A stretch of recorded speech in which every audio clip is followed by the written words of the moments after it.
Lep zdrav na Luhu. Danes je z nami Zdenka Badovinac, dobro poznana osebnost na slovenski kulturno-umetniški sceni, na trenutke razvpita, enigmatična.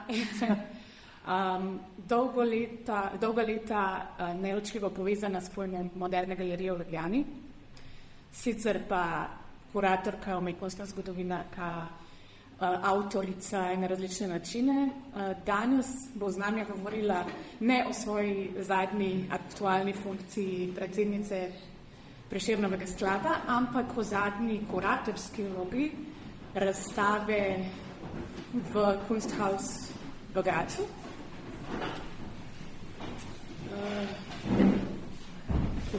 Všel mi je naslov glasov. Osvobajanje. Hotela sem reči ukinjanje glasov. Ravno nasprotno. Hvala, da ste z nami. Hvala vsem, da ste prišli.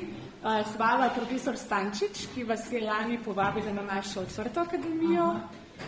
Zdaj na Luhu. Upam pa, da se nam pridružite tudi na 80. obletnici junija.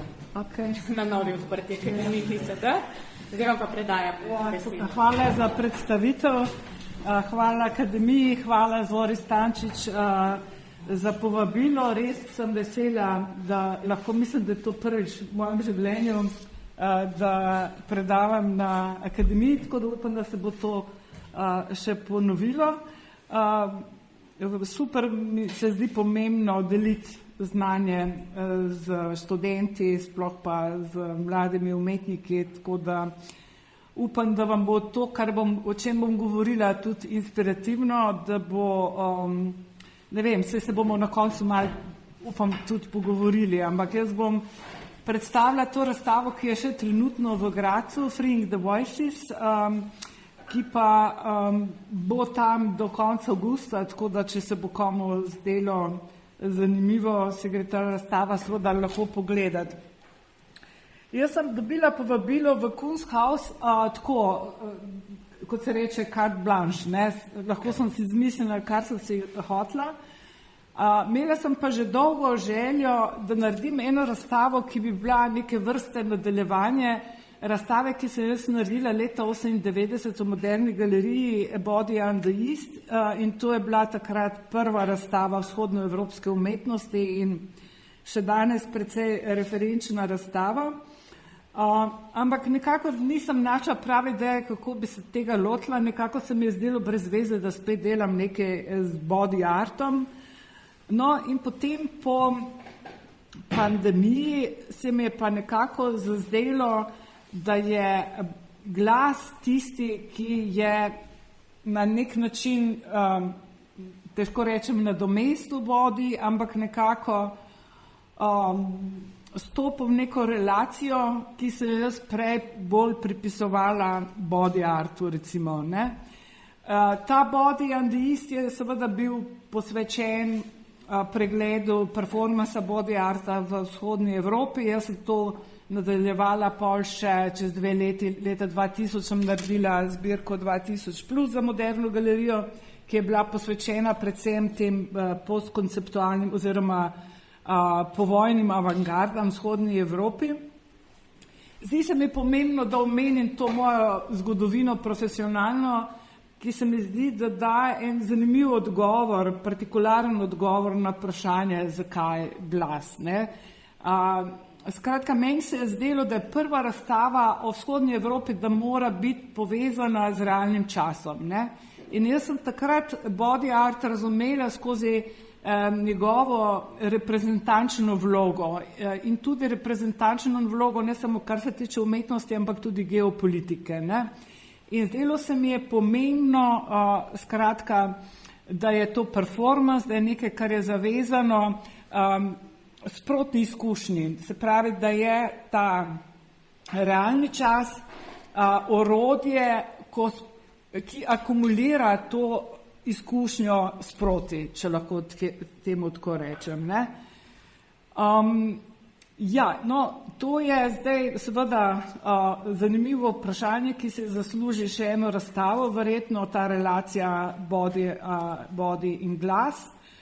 veliko je bilo tudi napisanega na to temo, ampak jaz sem potem, ko sem prišla seveda do te odločitve, da delam z glasom, se zložila na par problematik. Ne? In seveda je ena od ključnih problematik sploh vprašanje, zakaj je razstava, zakaj je glas tako pomemben, zakaj glas in zvok zanimata toliko umetnikov danes. Ne?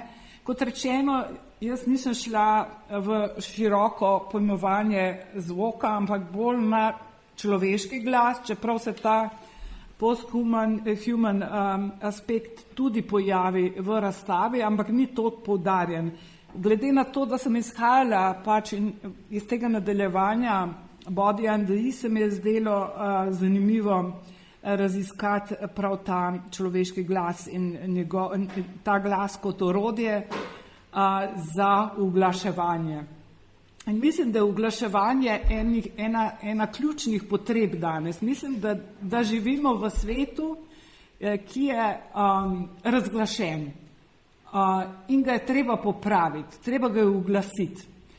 Zato se mi je zdelo, da je glas tisto orodje z besedami, kričanjem, mrmranjem, dihanjem in poslušanjem orodje, ne samo da se uglasimo v nekem abstraktnem smislu, ampak da skozi to uglaševanje stopimo oziroma ozavestimo soodvisnost. In soodvisnost se mi zdi en zelo pomemben pojem danes in zanikanje soodvisnosti mislim, da zelo pripomore k temu, da se nepravičnost, neenakopravnost na svetu, ta asimetričnost še bolj utrjuje. Spomnimo se pač pandemije, ki je tukaj pomembna referenca, se pravi, če je tista majhna žival, insekt na Kitajskem zdrmal cel svet, pomeni, da ta soodvisnost, ne samo soodvisnost med enakimi, ampak med zelo neenakimi. Se pravi, da lahko ena mali insekt naredi tako škodo in o tem se mi zdi, da je bilo treba takrat razmišljati in da je treba razmišljati seveda tudi danes. Se pravi, da je zanikanje te soodvisnosti pozicija arogance in posledično, kot rečeno, samo utrjuje to asimetričnost sveta. Da bi se ozavestila ta soodvisnost, se mi zdi, da je treba delati več na tem uglaševanju in glas je pravo orodje za to. Ne? Že sama beseda uglaševanje govori seveda o glasu, o zvoku, o glasovnem izražanju in o poslušanju. Se pravi, o nečem, kar je prisotno tukaj in zdaj. In ta prisotnost tukaj in zdaj je izredno pomembna tudi v relaciji do dominantnega jezika. Ne? Dominantni jezik je pač jezik v mnogih oblikah. To je medijski jezik, to je teorija, to je jezik, ki smo ga podedovali. Skratka, nekaj, kar je tukaj in zdaj, se pravi, ta glas je dobro orodje, da se postavi pod vprašaj dominantnost jezika. Ne? Se pravi, ta vernakularnost, ta vsakdanjost, ki še ni kodificirana, je tisto, kar mi danes rabimo. Ne? Se pravi, če mi hočemo narediti korak naprej, in to je ta drugi razlog, zakaj je glas danes tako pomemben, se pravi, pomemben je zato, ker čutimo to potrebo po uglaševanju in zato, ker moramo stopiti od besed k dejanjem. Ne? Lahko rečemo, da smo imeli do danes veliko besed, v smislu teorij in vsega tega, in nobena teorija danes in neologizmi, izmišljujemo se vsak dan, še nikoli se niso teorije tako hitro menjale, toliko novih besed ni bilo, ampak to nam nič ne pomaga. Se pravi, nobena beseda nam ne kaže poti naprej. Ne? Se pravi, da mi moramo izumiti neki nov način akcije. Moramo se opremiti z nekim drugačnim znanjem. Ne? In to znanje je, kot ga opisuje ta razstava, znanje, ki prihaja iz direktne izkušnje, iz te prisotnosti in ta prisotnost kliče k uglaševanju. Tukaj se pa stvari seveda zakomplicirajo. Do zdaj je verjetno bilo to koliko toliko razumljivo, vendar pa moram zdaj seveda takoj podvomiti v to, kar sem do zdaj rekla, ne? Ker uglaševanje ni nujno dobra stvar. Ne? In v katalogu razstave Ana Hoffman, ki je dela na ZRC, ona je muzikolog, dober teoretik, moram poudariti, da je v Ljubljani veliko, pač imam 3 teoretike, na katere se referiram, to je Ana Hoffman, Mladen Dolar in Nina Dragičevič. Skratka, to so ljudje, ki se zelo intenzivno ukvarjajo in pišejo, da ne govorimo o Mladenu Dolarju, čigar knjiga je seveda postala referenčna knjiga o glasu v mednarodnem prostoru. No, ampak sem začela z Ano Hoffman. No, ona pravi, da je uglaševanje nekako tudi kooptirano s strani kapitalizma in da je danes v času kapitalizma potrebno iznajti neke nove načine artikulacije kolektivnega glasu in da moramo biti pač ves čas pozorni na to kooptacijo strani kapitala. Ne? Se pravi, kapitalizem nam non-stop pripoveduje, kako se moramo uglasiti. Gledamo božične reklame, uglašena družina, harmonična družina, reklamira turizem, reklamira naš harmonični odnos z naravo. Ne?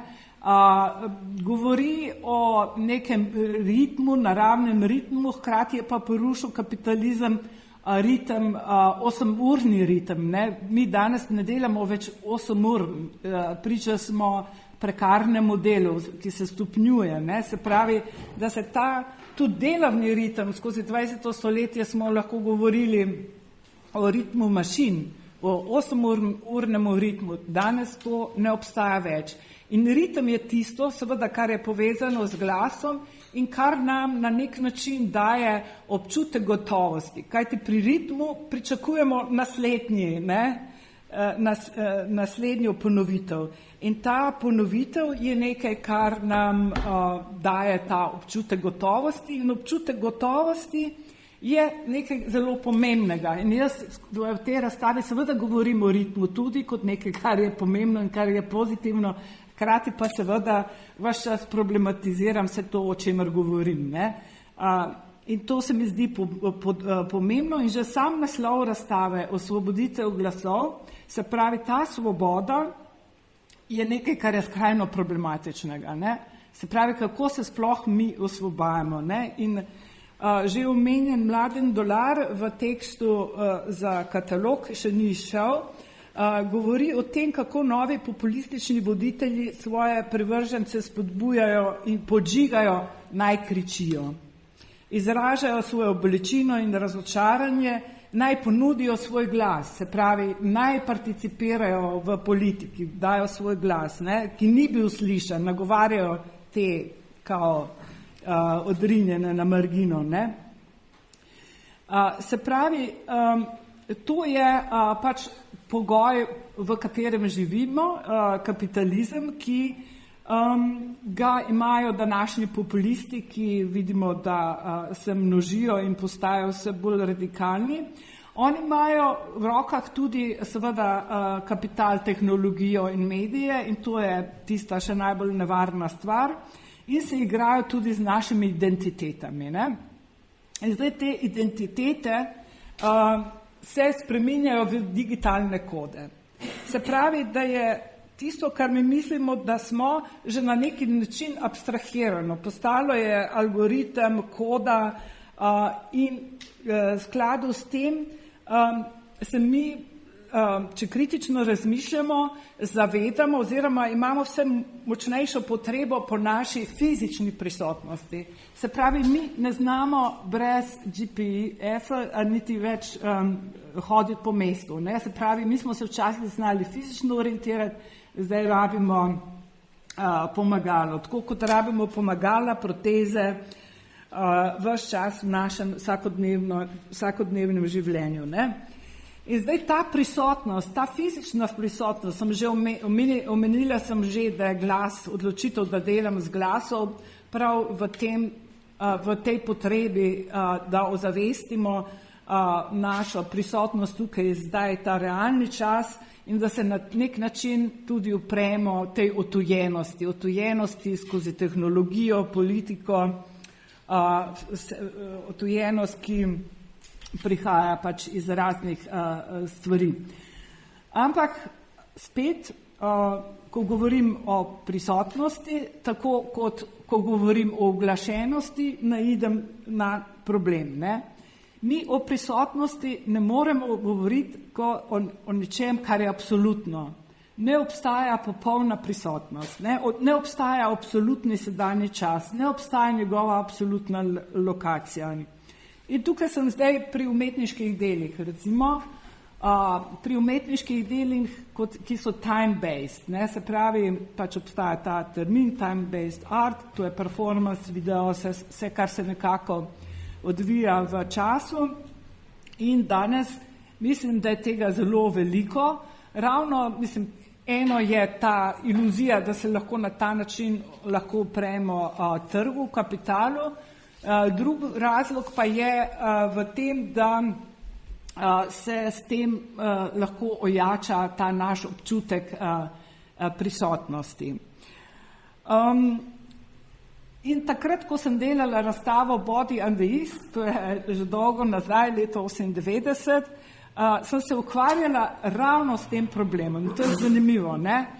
In eden od največjih problemov pri tej razstavi je bil, kako prezentirati performance, ne? Se pravi, nekaj, kar se je zgodilo v realnem času. A je to potem samo dokument? A ubijemo performance na ta način? Jaz sem to vprašanje hotela pustiti odprto na same razstavi. Hotela sem ga problematizirati in sem razlagal, se pravi, običajno, ko je performance, imamo pri fotografiji zraven neko razlago, neko vsebino performansa in to je običajno nalepljeno na steno. Jaz sem pa razlago dala v okvir takrat, ne? In sem razlago na ta način opredelila kot del dela. Se pravi, hotela sem poudariti to, da je že gledalec tisti, ki v realnem času interpretira, se pravi, že gledalec dela neke vrste reprodukcijo, neke vrste dokument v tistem realnem času. Ne? Se pravi, da tega, kot že rečeno, absolutnega sedanjega časa ni. Se pravi, da je takrat, ko se soočamo s telesom ali glasom, se moramo ves čas zavedati, da je to telo, da je v ta glas upisan drugi. Ne? Se pravi, gospodar, simbolni red, karkoli lahko opredelimo od drugega kot. Ne? Zdaj pa seveda tukaj vprašanje, s čim se mi moramo sploh opremiti. Jaz sem na začetku rekla, da je eden od razlogov, da sem se odločila za to razstavo v tem, da se moramo oglasiti in drugi, da moramo prestopiti od besed k dejanju. Zdaj, s kakšno vero, s kakšno energijo bomo mi sploh delovali, če pa ves čas dvomimo, ne? To me tudi zanima in sem hotela poiskati odgovor na to, ne? Se pravi, da moramo ohraniti vero v smiselnost našega delovanja. In vsi ti glasovi na razstavi, se bom pokazala seveda ta dela, dokazujejo, da jih je mogoče uglasiti in tako usmeriti k utrjevanju skupnosti in solidarnosti. Se pravi, v času tega vseprisotnega posredovanja in abstrakcije informacije je vera v možnost delovanja v skupno stvar ključnega pomena. Zanašati se moramo na svojo prisotnost, pa naj bo ta še tako šibka in izmuzljiva. Saj lahko edino na tem gradimo. Se pravi, bistvo našega delovanja je prav v tem, da ta razkorak med prisotnostjo in odsotnostjo naredimo čim bolj viden. Edino v tem zevu med prisotnostjo in odsotnostjo mi lahko delujemo. Se pravi, mi ne moremo delovati v iluziji oziroma ne smemo, ni dobro, da delujemo v iluziji o absolutnem sedanjem času, o absolutnosti naše izkušnje, ampak moramo ves čas pač poskusiti ozavestiti prisotnost drugega. Se pravi, vse to, s čimer mi, vse te filtre, s katerimi percipiramo ta svet. No, zdaj bom pa jaz malo del pokazala, ne? Se mi zdi, da že verjetno vas zanima, kaj je bilo na tej razstavi. Zdaj ta prvi sklop, jaz nisem organizirala razstave po nekih grupah, kategorijah, ampak tako, ko govorim, se mi pa zdi mogoče, da je dobro, da malo jih pokupčkam sejemo. Se pravi, Marina Abramovič iz leta 1975, Freeing the Voice, je naslov razstave. In ta naslov je seveda inspiracija, naslov dela, inspiracija za naslov razstave, ki ednino spreminja v množino. Se pravi, naslov dela Marine Abramovič je v ednini, je Voice, naslov razstave je pa Osvoboditev glasov. In prav to se mi zdi zelo pomembno poudariti v relaciji do različnih generacij, ki so tudi na razstavi. Se pravi, imamo starejše umetnike 70-ih let in seveda zelo mlade aktualne umetnike in umetniške prakse. In tisto, kar je mogoče zanimivo tukaj v tej relaciji izpostaviti, je, da so umetniki, kot je Marina Abramovič, bili bolj usmerjeni v svojo psihofizično kondicijo. Se pravi, jaz se upravičujem, da nimam zvočnih zapisov, se pravi, samo stili so, vsako delo na razstavi ima seveda zvok in če bi hotela to pokazati, bi vam morala pokazati video, tako da bom poskušala pač opisati, kaj se dogaja. Marina Abramovič je 3 ure kričala do nemoglosti v študentskem centru v Beogradu, da bi preizkusila samo sebe, se pravi svojo psihofizično kondicijo. Ne? Na razstavi je tudi delo Selme Selman izpred parih let, ko ona kriči na ulici v Washingtonu, ki pelje do Bele hiše. Medtem ko Marina Abramovič pač kriči, neartikulirano kriči, ta kriči, you have no idea, ne? In tudi kriči od pač začetka, ko ima še poln glas, do onemoglosti. In ona nagovarja mimoidoče, ne? Se pravi, da izbere to ulico, ki gre do Bele hiše, da se to zgodi v javnem prostoru, da je tukaj neki tekst, ki govori, vi me ne razumete v bistvu, ne? Ona je ženska romskih korenin, je Romkinja, seveda iz Bosne, ki je mimogrede tudi zelo, zelo že precej slavna, velika zvezda že v nekem mednarodnem prostoru. No, Selma Selman se mi zdi, da je taka zanimiva primerjava z Marino Abramovič ravno v kontekstu te razstave, ker ona stopa v relacijo. In tisto, kar se mi zdi pri glasu pomembno, da je v bistvu glas orodje relacije. Tudi Marina Abramovič naslavlja nekoga.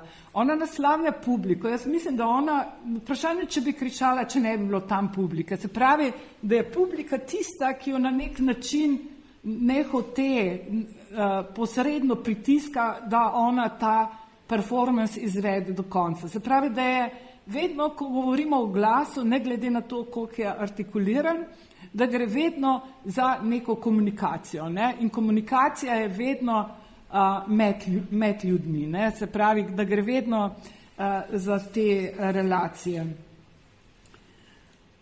No, kar se tiče samega kričanja, seveda je kričanje ima tudi terapevtsko vlogo. Ne? Kričanje sprošča energijo, nakopičeno jezo, stres ima tudi takoj neko aktivacijsko moč. Tudi ko kriči dojenček, prikliče mamo, da nekaj z njim naredi ali ga nahrani ali karkoli. Ne? Se pravi, da ni glasu, ki ne bi imel te vloge relacijske. Ne? Na razstavi je tudi jedno mičkeno delo, ki ga nimam tukaj, od Selme Banić, ki je hrvaška umetnica, ki je zdaj tudi prisotna v etnografskem muzeju. Ona je naredila nek projekt z migranti. Mislim, da gre za zelo zanimivo aktivistično umetnico in ona bo v okviru te razstave Freeing the Voices naredila delavnice kričanja. Se pravi, tam bojo prisotni ljudje iz Graca in ne vem odkot, ki se bojo učili osvobajanja glasov skozi kričanje. Tu bojo neke vrste terapevtske delavnice. To kričanje seveda v njenem primeru pomeni tudi razbijanje vzorcev, zasidranih v družbeno strukturiran način komuniciranja. Hočem reči to, da gre večina del na tej razstavi nekako onkraj normativnega jezika, se pravi nekega dominantnega jezika, ki, kot že rečeno, nam ne da odgovorov. No, naslednjo skupino sem tako za vas poimenovala skupina Stisnjeno grlo. To je hodnik, oni temu rečejo travelator, se pravi, ti greš iz pritličja v prvo nadstropje, kjer je razstava. In tako že ta hodnik tako nekako je, če primerjamo arhitekturo s telesom, neko grlo. In tukaj je Nora Turato. Nora Turato je tudi mednarodno prepoznana hrvaška umetnica, ki živi v Amsterdamu in ona je naredila novo delo za Kunsthaus in sicer je v tem hodniku, prehodu, ki ga je pobarvala v rdeče, da pač spominja na neko telo, ne vem, grlo. Tam je dala zvočnike in posnela svoj glas, ki spominja, se pravi, tisto, kar mi slišimo na tem travelatorju, je glas dušenja. Ona spušča glasove, kot da bi jo nekdo stiskal za glas. In ko pridete do konca tega travelatorja, imate občutek, da se je ona malo sprostila, tako naredi, ne? In pol vi nekako, mislim, da vsako od teh del tudi na gledalca vpliva, se pravi, ko vi njo poslušate, imate občutek, da tudi vas nekdo stiska za vrat in potem, ko pridete do konca tega travelatorja, se tudi vi malo dahnete in si mislite, zdaj bo pa fajn, ne? In ko pridete na razstavo, tam na koncu že nekaj vidite, je pa zid, se malte ne zaletite v ta zid, ki je že novo delo, ampak o tem bom povedala malo več potem. Zdaj moramo omeniti seveda v skupini Stisnjeno grlo delo Vali Export. Vali Export je legendarna avstrijska umetnica, feministka, ki se dosti ukvarja z glasom in ona je v tem delu posnela svoje glasilke in kamor je umestila nek aparat, laringoskop, medicinski aparat, ki služi seveda diagnostiki. Ona je umestila ta aparat svoje glasilke zato, da težko govori. In tisto, kar ona govori oziroma bere, je njen tekst o glasu. Kaj hoče ona s tem povedati? Ona s tem govori seveda s feministične pozicije, da ženske težko govorijo, da jim je to onemogočeno. Ne? Se pravi, tisto, kar je značilno za nekatere dele na tej razstavi, je, da se umetniki, in to se mi je zgodilo tudi na Body and the East razstavi, da se umetniki za nalašč postavljajo v neko situacijo, ko sami sebi postavijo meje ali neke težave, s katerimi se morajo skozi ta svoj performance. Se pravi, na neki način reproducirajo neko družbeno situacijo, s katero se mi vsak dan ukvarjamo, ne? Da jo naredijo bolj vidno. In to se mi zdi, da je situacija pri Vali Export. No, druga skupinca pa ima naslov Glasovi za različne zgodovine. Nekaj umetnikov, bolj umetnic na tej razstavi je, ki skozi svoja dela pač odkrivajo, delajo vidne zgodovine, kjer so predvsem prisotne ženske. Danes je v umetnosti, sodobni umetnosti, veliko teh glasov, ki prihajajo iz, recimo, ne od umetnikov, ampak če greste na Beneški bienale ali na mednarodne razstave, boste videli ogromno tega, kar je danes definirano z indigenous art. Ne? Se pravi za neko umetnost staroselcev ali v Evropi z folkloro in običajno pri nas folklora v okviru art sistema pomeni nekaj slabega, nekaj pejorativnega in danes umetniki seveda se lotevajo tudi tega in odkrivajo neke emancipatorne potencijale v folklori. Ne? Kajti folklora je v mnogih primerih, še zlasti, ko so prisotne ženske, tista, ki ohranja neke neznane zgodovine. Ne? In tukaj v primeru Lale Raščič, ki je bosanska umetnica, imamo zanimivo situacijo, se pravi inštalacija z bakrenimi posodami, ki se jim reče v Bosni tepsije, se pravi, to so take nizke za pečenje posode, ki se vrtijo in video, kjer je ena roka, ki vrti to posodo. Ne? Zdaj, to delo govori seveda o tepsijanju in tepsijanje je žanr, ki ni znan in nima mesta v nobeni zgodovini, ker se navezuje na žensko muziciranje, ki je bilo v nekih bolj tradicionalnih časih, ko so te sploh še zginili, je drugo vprašanje, ampak je bilo včasih še bolj radikalno, se pravi, ženske niso smele, nekako niso bile spodbujanje, da bi uporabljale inštrumente v javnem prostoru. Ne? In zato so svojo kreativnost izživljale v kuhnjah. In same so uporabljale razne kuhinjske predmete, posode, ne vem, žlice, nože in tako, da so s tem ustvarjale neko muziko. No, pri tepsijanju je šlo pa za to, da so te tepsije obračale in to je proizvajalo nek zvok, neko glasbo in so hkrati pele. In včasih so bile tudi povabljene na svadbe, da so tam pač prepevale in muzicirale. Zelo zanimiva umetnica je Lucija Nicova, ki je slovaška umetnica, ki dela vse povsod, tudi v Afriki. Zelo veliko se ukvarja z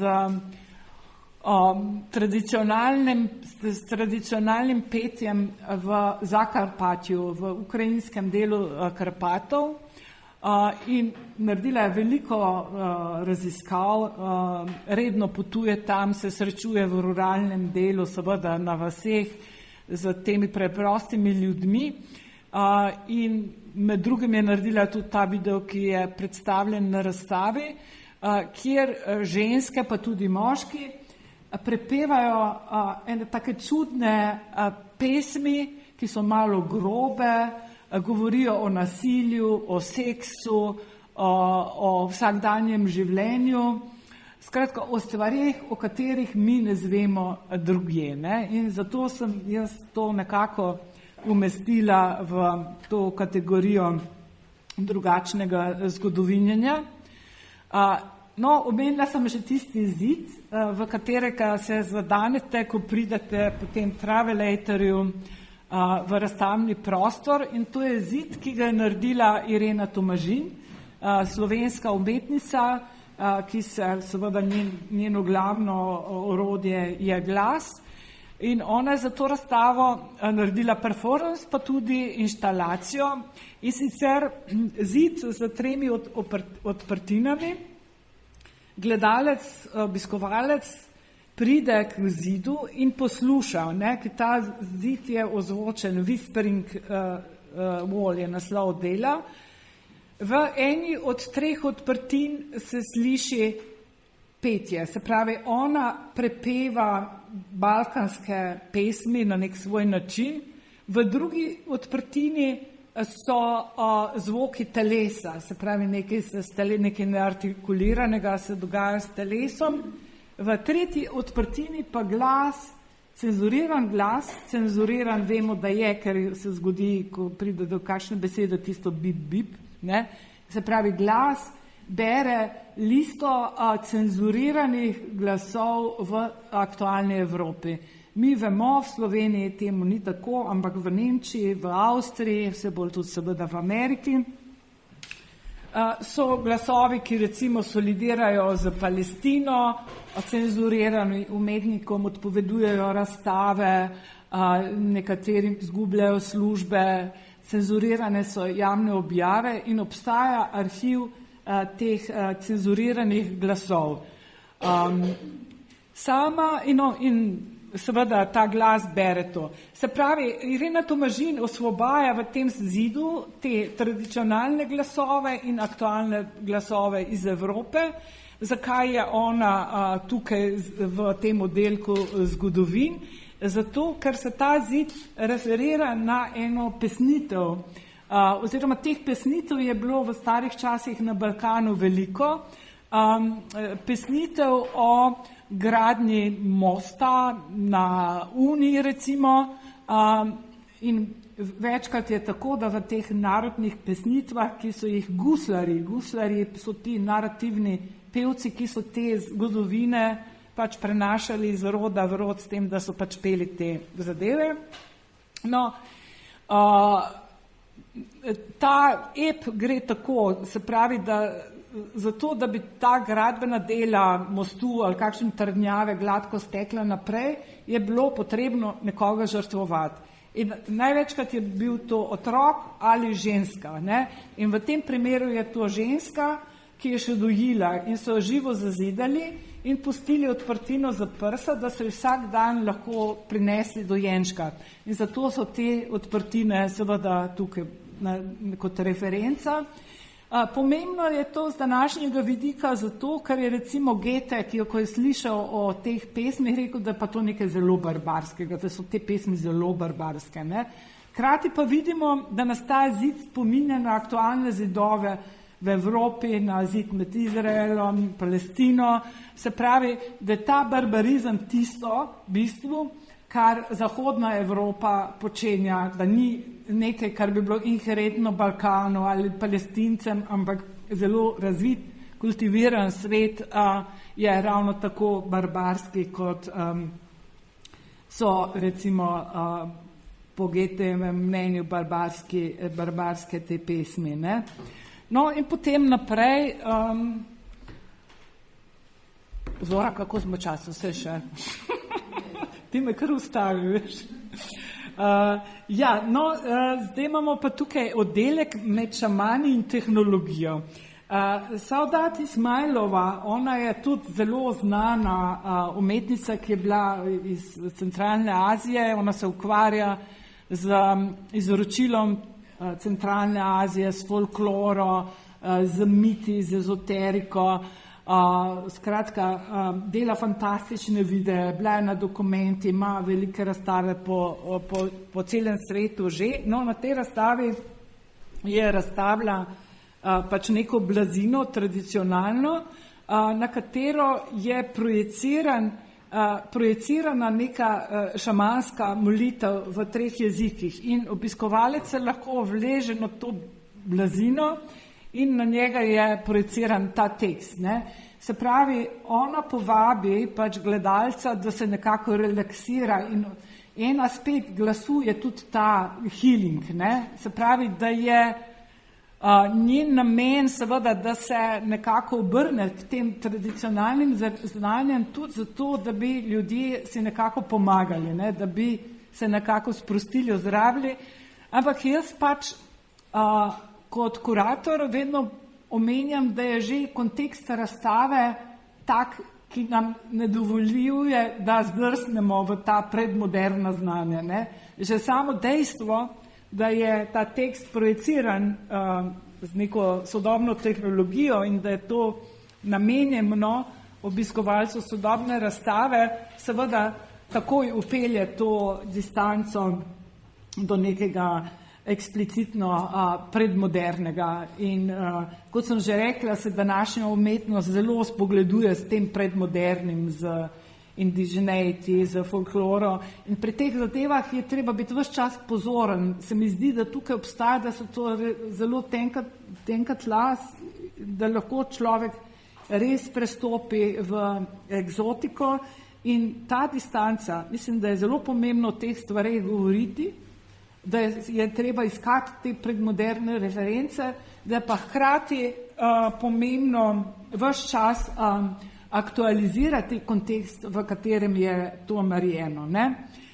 Se mi zdi, da Ida Hirschenfelder, ki je slovenska umetnica, se zelo dobro zaveda tega. Ona se tudi obrača k nekim, recimo, k predmodernim znanjem v smislu, da lažje razmišlja o teh post-human dimenzijah.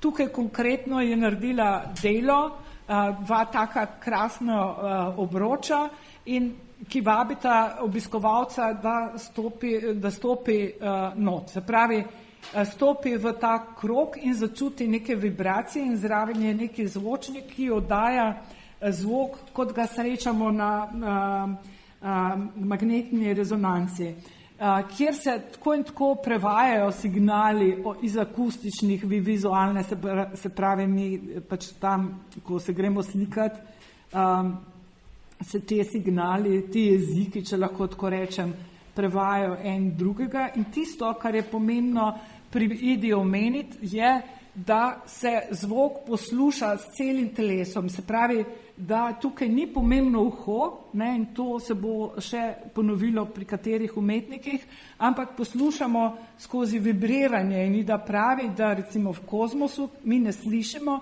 ampak čutimo zvok skozi vibriranje. In to se mi zdi recimo eno tako ozaveščeno razmišljanje o nečem predmodernem in nečem, kar je res pomembno in povezano z razvojem znanosti. No, druga skupina je povezana s vprašanjem dihanja.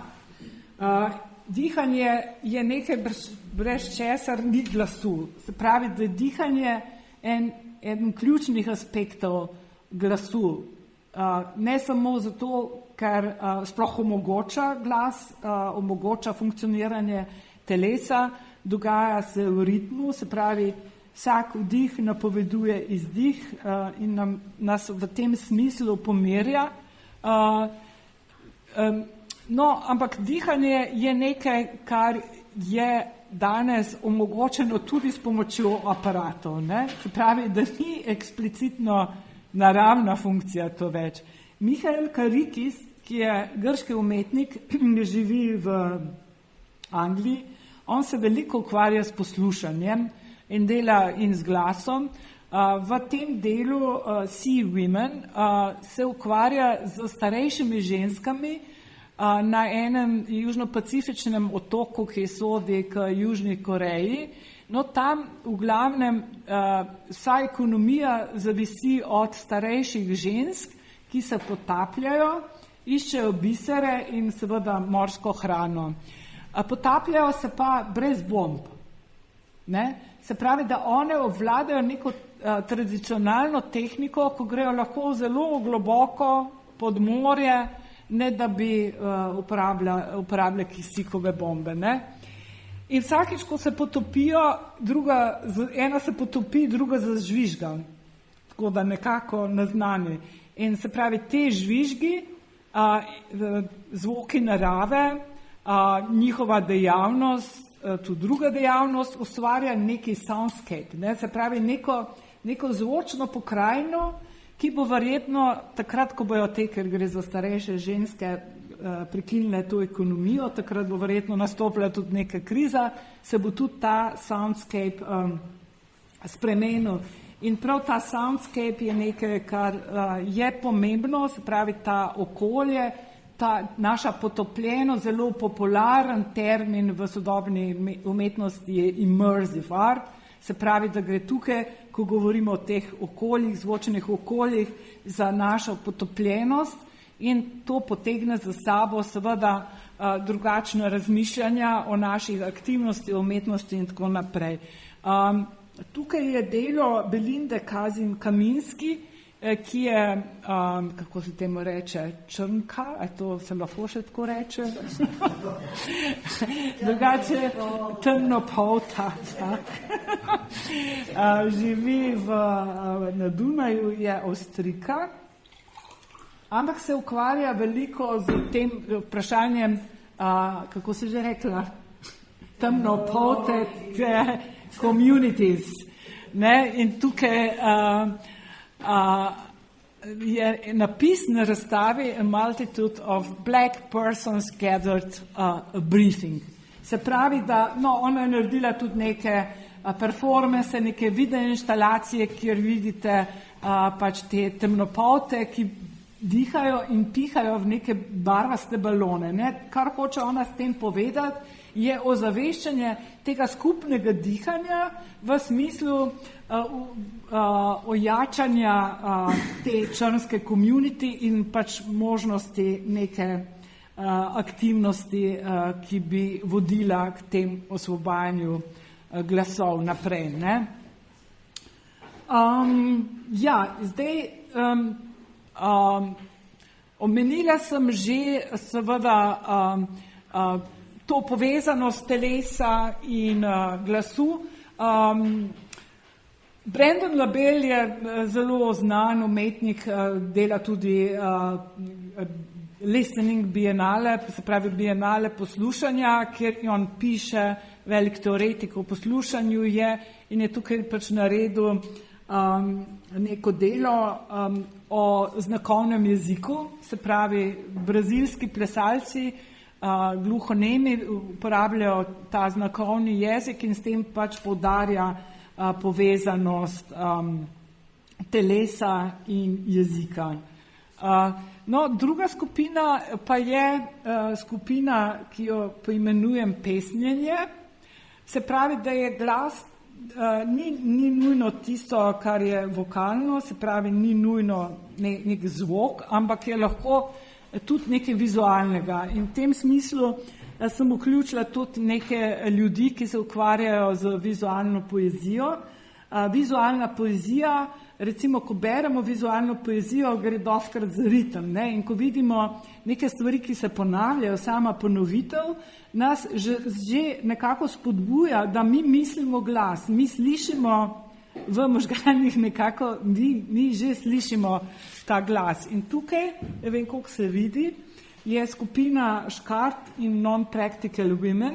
Se pravi, da skupina Škart pokliče neke matere samohranilke in jih povabi, da napišejo neke tekste na krpe, kot jih imajo običajno naše stare mame na štedilnikih v kuhinjah, kjer so neka gesla, ki so zelo patriarhalna, ki govorijo o tem, da gre ljubezen skozi želodec, ali neke take pač tradicionalne zadeve.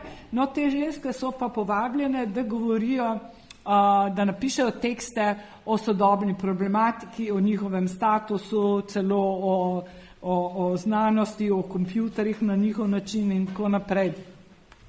Moram najbrž malo pohiteti. No, tukaj je Babi Badalov, azerbajdžanski umetnik, ki dela veliko z recimo temo vizualno poezijo. On je emigriral iz Azerbajdžana, moral je iti, ker je gej, skratka najprej v Rusijo, potem v Ameriko in zdaj že leta živi v Parizu. In skozi svoja dela seveda govori o tej svoji nomadski izkušnji, o problemu uporabe različnih jezikov, različnih pisav. Njegovi teksti izgledajo kot neki ornamenti, seveda se sklicuje na centralno Azijo, tudi on, na ornamente, na ornamentalne pisave, uporablja različne jezike. Večkrat vidimo, da se stvari ponavljajo, da gre za te ponovitve, o katerih sem govorila. Podobno to nomadsko izkušnjo ima tudi Katalin Ladik. Katalin Ladik je izredno pomembna, ena najpomembnejših vzhodnoevropskih umetnic, že starejša gospa, ki je bila tudi na dokumenti in ima na razstavi 2 deli. In sicer eno, ki se ukvarja z odnosom telesa in glasu na tem na vaši strani levem videu. Drugi video pa prikazuje črko O. In ta črka O skače iz lista papirja, skratka animiran O, ki je zelo tak nemiren. Skratka, s tem hoče Katalin Ladik nekako tudi osvobajati ta jezik, te črke. Ona je umetnica mađarska, srpska, se pravi, da je ves čas v tem mednacionalnem prostoru, kjer uporablja različne jezike in ima podobno izkušnjo kot Babi Badalov. Tukaj, ne vem, koliko se vidi, zelo slabo, je umetnik Gerhard Rühm. Gerhard Rühm je en od ključnih avstrijskih umetnikov, ki spada v to Wiener Group. Gospod je star že skoraj 100 let, a še vedno dela fantastične performance, veliko se ukvarja z glasom in z vizualno poezijo. Jaz sem razstavljala njegovo vizualno poezijo, kjer on na te črne podlage napiše neke besede, recimo lipen kot usta, in se te zadeve, ali pa nagel, noh, ali und, se pravi, naredi besedo v nekem praznem prostoru in že ta prisotnost besede v praznem prostoru spodbuja percepcijo oziroma našo zaznavo besede, ki je v gibanju. In ta performativni karakter besede, mislim, da je zelo pomemben v tem kontekstu. Delo Mladena Stilinovića, kjer piše Pjevaj, in gor je pač ta bankovec, njegov portret, se pravi, performativna beseda, se pravi, to velevanje je že ta direktni prestop od besed k dejanju, o katerem sem govorila. Tukaj je zelo veliko teh layerjev na tej razstavi in ta performativnost jezika je en pomemben layer. Hkrati se pa to delo seveda navezuje na prekarnost dela umetnikov, to je njegov portret. Mi, ki smo tukaj, poznamo, verjetno poznate, vi tudi mlajši, to balkansko tradicijo v gostilnah, ko so pač, ko še pevcem dajo ta bankovec na čelo in potem pač je plačan, da poje, mora pet, ne. To je delo tudi azerbajdžanskega umetnika Ferharda Farazalija. On je človek, ki je tlja. In ko je bil še otrok, ga je mama trenirala, da se odvaja tega jecljanja in mu je zrihtala neko knjigico iz Sovjetske zveze še od neke punčke, ki ga je zelo nekako inspirirala tudi za njegovo nadaljne delo.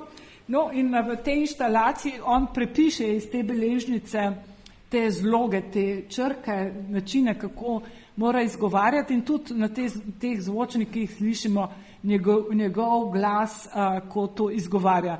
Zdaj, kaj hoče umetnik s tem povedati, je seveda, da vsak drill, vsaka neka disciplina v nekem momentu preskoči v svoje nasprotje. Ne? Se pravi, po mnogih lekcijah, po mnogih letih odvajanja od jecljanja je on ugotovil, da ko je pač izgovarjal te sloge, treniral dihanje, izdihanje, se je to, kar je bilo slišano, spremenilo v neko mantro, v neki ritem, v neko pesem. Ne? In to se mi zdi zelo tako zanimiva pozicija. Skupinsko petje. Kar nekaj umetnikov je, ki se ukvarjajo s skupinskim petjem.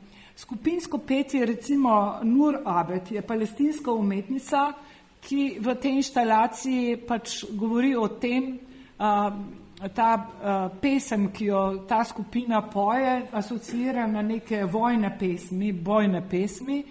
Skratka, ona govori o tem, kako pomembno je petje, ritem, skupinsko gibanje v kreiranju tega občutka skupnosti. Ne? In to skupnost je zelo pomemben pojem tudi pri tej razstavi. Še zlasti v Palestini danes vemo, da se ta skupnost razpada zaradi znanih stvari in da so take pobude, se pravi take akcije, ki nekako poskušajo ohraniti to kolektivno telo, zelo pomembno. Druga umetnica, ki se ukvarja z zbori, skupinskim petjem, je Ana Jermolajeva. Ona je ruska umetnica, ki je že leta nazaj emigrirala v Avstrijo in je tudi med drugim predstavljala Avstrijo na Beneškem bienalu. Tukaj je rekreirala petje v 3 prestolnicah baltskih držav. Se pravi, v času, ko se je razpadala Sovjetska zveza in času, pač, ko to še ni bilo realizirano, je obstajal upor, ki so ga imenovali Singing Revolution. Se pravi, da so se spontano zbirali zbori v teh prestolnicah, ki so peli in s tem se seveda na svoj način upirali ruskemu imperializmu. Drugi umetnik na tej razstavi je, ki se ukvarja z, kako jaz temu rečem, hrup, tišina, vzdih in šumenje, je recimo ta druga skupina. No, on se ukvarja z hrupom. Tukaj je naredil inštalacijo 2 boksov, ki jih uporabljamo za karaoke, na katerih sta 2 videa in v teh videih sta 2 šejka, se pravi, ne vem, kako se temu reče, v mošeji pač predavata in govorita te svete tekste. No in v Kairu je eno od najbolj zvočno onesnaženih mest na celem svetu. V času, ko je vojna hunta pač bila na vladi, so hoteli nekako disciplinirati muslimansko bratovščino, ki je bila nekako zelo socialno usmerjena, zelo so nekako skrbeli za ljudi in te militaristi so zapovedali tem šejkom, se pravi duhovnikom v mošejah, naj imajo pridige samo o Bogu in o takih zadevah, ki ne bi imele socialnih konotacij. No, Lorenz, ki je mimogrede tudi zelo znan, pomemben umetnik, libanonski, živi v Angliji, dela zelo zanimive stvari, tudi za forenziko glasu, sodeluje s policijo in tako naprej. No, on je v Kairu hotel prepričati te šejke, naj imajo predavanja oziroma svoje molitve, kako se temu reče, sermons, o hrupu. No in 2 od teh šejkov sta se odločila, in to je tudi na teh videih, govorita o hrupu, o svobodi poslušanja. Ne? Se pravi, razpravljate o tem, kaj je hrup. A je hrup nujno nekaj slabega, ali je v hrupu lahko tudi kaj pozitivnega, skratka take zadeve. Zdaj, mislim, da je to že neko področje, ki se tiče bolj teh glasov, ki se pojavljajo v političnem prostoru In tukaj je video palestinskega umetnika Eze Grajba, kjer upodobi Nasserja, se pravi tega zelo legendarnega egiptovskega predsednika Gamal Abdel Nasser v času izraelske vojne in zmage, in on pač mora odstopiti in ta odstopna izjava je tukaj posneta in ta izjava, umetnik pač izreže tekst in ohrani samo momente tišine, ne? In s tem hoče povedati, da je tišina tudi pač govor, ne? Da ima lahko tudi ta subverzivni, da je lahko tudi subverzivno dejanje. Antoni Rajžekov, bolgarski umetnik, je v teh konzervah, to je inštalacija s takimi konzervami, izbral govore različnih bolgarskih umetnikov, kjer so ohranjeni samo neartikulirani glasovi. Podobno kot ta Eza Grajeb, on ohrani samo te neartikulirane glasove in s tem seveda pove, da so molki, šum in glasovi tudi načini govora, da so to govorna dejanja. In kot pravi že omenjena Nina Dragičevič v njeni knjigi, kako je že naslov knjige, Kako zveni oblast, zelo zanimiva knjiga o zvokih administracije. Ljudje se ukvarjajo vse sorte s zanimivimi stvarmi. Skratka, ona govori o tem, kako interpretivna vrednost glasu ni nekaj imanentnega, se pravi, da ni nekaj, kar obstaja samo po sebi, ampak je vedno odvisno od situacije, od konteksta. Tako so tudi ta neartikulirani glasovi kot omenjeni in kot mrmranje, recimo tudi govorna dejanja. In tukaj imam en primer instalacije skupine CO2, je zagrebška skupina, ki govori o treh masovnih dejanjih. Vstop partizanov leta 1945 v Zagreb, 68 študentske demonstracije v Beogradu in 1980, ko Tito umre in se na ulicah po celi Jugoslaviji seveda zberejo ljudje in sliši se samo mrmranje. In mrmranje je en tak potencial, se pravi, da se on osredotoča na mrmranje v izogib instrumentalizaciji zgodovine. Ne? Mi vemo, da so vsi ti veliki eventi, ki sem jih omenila, postali instrument v zgodovinah teh ali onih, se pravi, da se je potrebno vrniti temu neartikuliranemu, temu mrmranju kot nekemu potencialu, o katerem moramo recimo razmišljati danes. Anton Kac, zelo zanimiv ukrajinski umetnik, ki živi v Berlinu, je naredil ta premični radio na wheelchairu, kako se reče že, ta voziček, invalidski voziček, kjer je pač radio, lahko se posnamete, so zvoki iz Ukrajine, so delavnice z graškim prebivalstvom. Skratka, sporočilo je v tem, da je radio tisto, ko že vse crkne, je radio pač sredstvo komuniciranja in ohranjanja te neke skupnosti.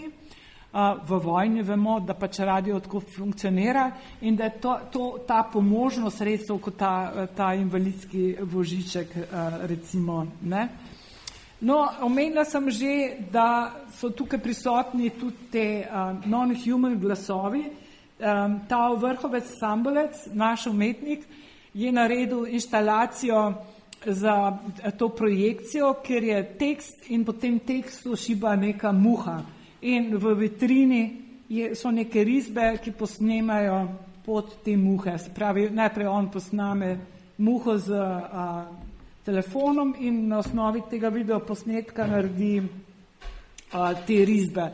To, kar hoče umetnik povedati, je radikalno poslušanje. Se pravi, ko mi poslušamo druge vrste, jih ne razumemo, mi jih ne slišimo. Ne? Se pravi, da to radikalno poslušanje zahteva od nas nek poseben trud, da se mi približamo k tem drugim. Ne? Ta nezmožnost srečanja je treba ozavestiti. Ne? Mislim mogoče, da lahko temu lahko rečemo tako. No, to sem že omenila tega, to je to. Skratka, evo, približujem se koncu. Zdaj vprašanje seveda, čem je catch tega osvobajanja glasov, kot pač govorijo vsa dela, danes nikakor ni dovolj, da rečemo, da ugotovimo, da je za vsakim glasom gospodar, poznamo tisto his master's voice, ki je na gramofonskih ploščah, ta legendarna podoba iz konca 19. stoletja nekako zaznamuje to dejstvo, da je v glasu pisan drugi. Ampak danes ni dovolj, da to rečemo. Časi so preveč zahtevni, moramo od besed k dejanju in zato je potrebno poslušati. In to poslušanje je ta pomemben aspekt razstave. In poslušanje pač oblikuje to občutljivost, potencialnost tudi zbiranja naših teles in uglaševanja glasov. In kaj bi ta osvoboditev recimo na koncu sploh pomenila? A je to osvoboditev recimo vračanje k nekemu našemu avtentičnemu glasu? Ne, ni. A je to vračanje k neke avtentični community? Ni. Danes se osvoboditev glasu razume predvsem kot politična gesta, kot boj za enakost in večjo udeležbo v družbenem življenju. Ampak dela na tej razstavi niso aktivistične. Tisto, kar je politično mogoče v teh delih, je drezanje. Drezanje v te družbene vozle, v katerih so bili v preteklosti in sedanjosti zadušeni glasovi žensk, črnskih skupnosti, arabskega sveta, ljudi iz obrobi Evrope. Prebijajo, se pravi, ta dela prebijajo tudi naše fizične vozle, naša grla, pljuča, ter nas učijo čutiti vibracije in ritem, s katerim se lahko povežemo z drugimi. Ne? Se pravi, da ta dela na razstavi rezonirajo ravno v tem drezanju, ne? V zavedanju, da se uglasimo lahko tako, da svobodo razumemo ne samo kot svobodo, ampak tudi nevarnost novega suženjstva. Se pravi, vsaka akcija ima lahko eno in drugo. Ne? Se pravi, lahko se osvobajamo, kot sem na začetku omenila, v kontekstu kapitalizma je to osvobajanje lahko tudi dirigirano in lahko vodi ravno k nečemu obratnemu. Ne? Tukaj nekje bi jaz nehala, ker mislim, da je že čas, da neham. Tako, jaz upam, da vas nisem preveč izmučila, da vam je bilo zanimivo. Zdaj pa, če so kakšne vprašanja, bom se z veseljem odgovorila. Ja, je tako nerazumljiva rekla stvari, da si ne vem, kam pripraviš. In zanimivo je celo to, cel spektr zanimivih materializacij glasov je v bistvu. Ta leponska vzgledacija pa je specifičen prostor, da je ven do tem, da je zahtevanje, recimo, da je zanimiv odvod, mislim je, da je koncept vdačnosti klasičnih bih kot. In da si, ker sem to gledal, se v zelo dobro izbrati, gleda tematike, v bistvu, če se izrekaj, on ta prostor mogoče res napravil za spektr materializacij, da so, a je to pravzaprav ključe, a se je izvušala tem testel? Mislim tako plansko, ampak je zanimivo, veš, ko sem govorila z Beti Žerovc, pa rekla, kaj boš podela, sem rekla o glasu nekaj, pa rekla, super, to pa glih za tam, ne, jaz to razmišljala kot ti, se pravi, tak, ni white cube, ampak je nemogoč na vides, nemogoč prostor, ki se mi zdi pa, da je, a veš, za sodobno umetnost zelo primeren. Mislim, da white cube ni več ta prostor, ki ga umetnost danes rabi, ne. Tako da sem že prej delala, v Rimu sem delala v Maxiju, ki ima tudi te nepravilne stene in to, in že takrat se odloča, da je najslabše kot kustos, da greš popravljati galerijo neke ravne stene, ne vem kaj. da pač treba s tem delati, ne, in recimo Nora Turato, ne, prav to izrablja, ne, ta travelator, ta hodnik, recimo ta grlo te arhitekture. Jaz sem bil pa akustika je močna, ne, čori da je specifična, ne, tipična je zvala, sem kakih intenziv, če se predpala. Ja, je, ampak tam imajo dobre pogoje dela, recimo, in imajo nekega mojstra, ki se ukvarja samo s tem, a veš, kako inštalirati. Mislim, zelo zahtevna razstava je bila v smislu te tehnične realizacije, kajti vsako delo ima glas in pa tudi arhitekta so imeli, se pravi, en arhitekt pa en strokovnjak za akustiko je bil, ki je zdaj delal. No in pa smo se odločili, prvič, da damo zavese, da ne delamo, jaz sem nekaj sam ne black boxov, to mi gre, veš, to je bilo kot art fair, pač sistem teh black boxov, tako da smo dali vse v neke take temno rdeče zavese, kar je poudarilo to performativnost tudi, ne, se pravi, kot kustos vedno razmišljamo o dizajnu kot nečemu, kar ne sme biti samo sebi namen, ampak mora zelo stopiti v dialog z vsebino. Se pravi, te zavese imajo tudi to, se pravi, akustična pregrada, po drugi strani pa ta podčrtava ta performativni karakter del, ne. Je pa zelo zanimivo, če delaš v razstaviščih, ki imajo neke spodobne budžete, ne, kar pri nas pač nažalost ni možno, da imajo lahko vse te strokovnjake in oni se lahko res igrajo tako, da na eni razstavi naredijo nek software, ko ti pač poslušaš nekaj in se ti v drugem trenutku nekje drugje odpre glas, se pravi vse tako časovno, ne, si sledijo tako kot ta software planiran, ne. Så du er ravno to vi var der den definition var sammen hvor I hører hvor den invitation og det er situation der er ikke penge der på linje om det er ikke Ja. Ne, to so ključne vprašanja, seveda. Glej, mislim, ko ti delaš kot kustos, mislim, danes, če ne delaš razstavo, zvok je zvok, vedno nekje tam videli so in to, in se pač soočaš s temi vprašanji in seveda je odločitev, najprej moraš imeti eno generalno odločitev, a boš imel kakofonijo, a boš vse glasove izoliral, ne. Zdaj, ker jaz govorim o glasu kot orodju relacije, komunikacije, seveda moramo odpreti. In kaj se zgodi, recimo, seveda, pustiš neko kakofonijo na nekem nivoju, ne premočno, ampak se zgodi, recimo, da prideš v ta prostor od Marine Abramovič, ki mora biti nekako v skladu z umetnostjo njenega časa in sploh tega dela izolirana, ne. Ampak, glej, slišiš nekaj iz drugih prostorov. In potem se jaz nekaj zasekiram in se pogovarjam z Noro Turato, ona pravi, ja, vse to je normalno, to mora biti. A veš, in potem ugotoviš v bistvu, da se nobena umetnost ne sme preveč zacementirati v nek svoj originalni, konceptualni način prezentacije, ne. A veš, da mora, da to v bistvu tudi osveži to Marinino delo, a veš, ko se tam nekaj zgodi, ne. A veš, da ni hermetično zaprto.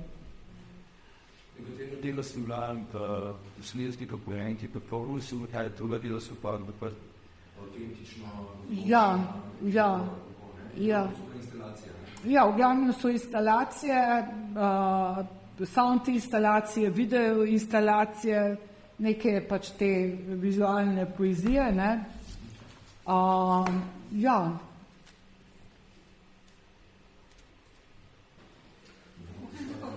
Bog pravzaprav seveda, ja. To demonstrativno politično preženco, ki pa si bo nekaki Ja, tišina je recimo v tem delu od Brendana Labella, ne, a veš, ta gluhonemi govor, ne, ta, a veš, to znakovni jezik, mislim, a veš, problematizira cela razstava, seveda to poslušanje, kamor spada tudi tišino. Ne? Zdaj, če ni eksplicitno kot v tem delu prisotna, je pa v vizualni poeziji, recimo, ki jo ti ne slišiš, ne, je pač... ne govorim tudi, ja. Vem, kaj misliš, ja. Zvoka, ne, pa je nasprotje govora, ne.